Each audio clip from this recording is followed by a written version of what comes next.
Welcome to learning more about Edmodo. For Winston-Salem Forsyth County School District, to get to Edmodo, you type in wsfcs.edmodo.com. If you already have an account, you sign in. If you don't, you click on I'm a Teacher. You get a school code, and that school code you can get from your tech facilitator. Then you put your first name, last name, email address, password. You must agree to the terms of service. Then you click Sign Up. You will get an email that you will need to click on in order to approve. Once again, if you already have an account, you just sign in and then click Login. Once you are logged in, you notice across the top there's your home button. Anytime you go somewhere in Edmodo, you can always return home by clicking there. Your progress button, that's when you have groups of students and you give them assignments and give them grades. Then you have the library button where you can upload files and web links. Your notifications button, that's when anybody sends you a note. And over here you have your account settings. First thing with profile is make sure that you fill it out completely. You see your connections, then about me. You need to give information about yourself so that people can know who you are if you want to connect. Then under settings, this is where you can upload a new photo, and I do recommend a photo as opposed to an avatar because that just means that people get to know who you are. And then you see you can change your password, put your privacy in, etc. The other thing I wanted to show you up at the top is your help.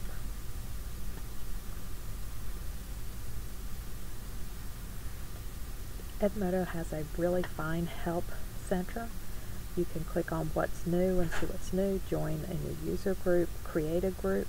So that's always something people want to know about. So if I click on create a group, then you'll notice here I've got a little video that shows me how to create a group, plus I have step-by-step instructions.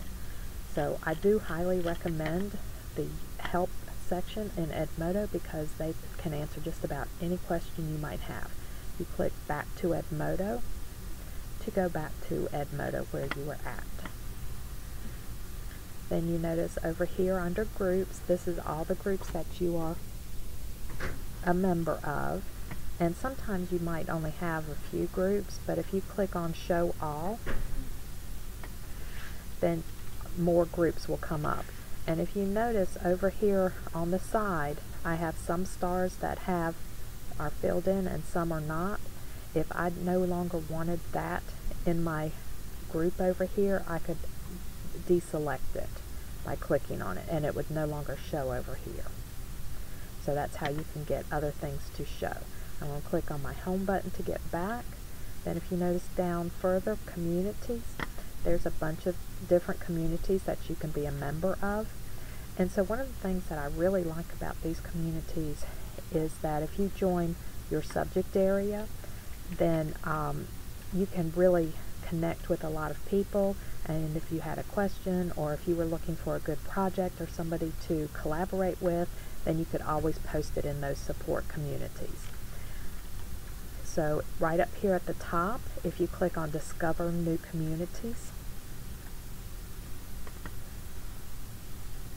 on the left there are suggestions for you, then there's communities, and then there's publishers. So the communities are things like math, language arts, social studies, etc.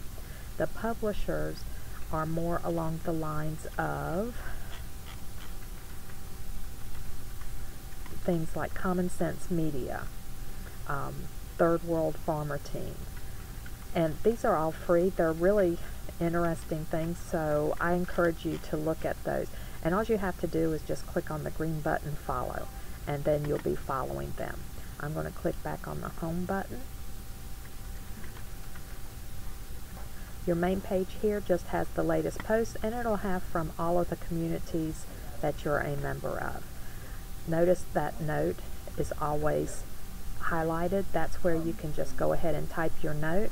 Then you have to type who you want it to be sent to. Like if I wanted it Erasmus in Education, that's what I would start typing in there. I can add a file. I can put a web link in.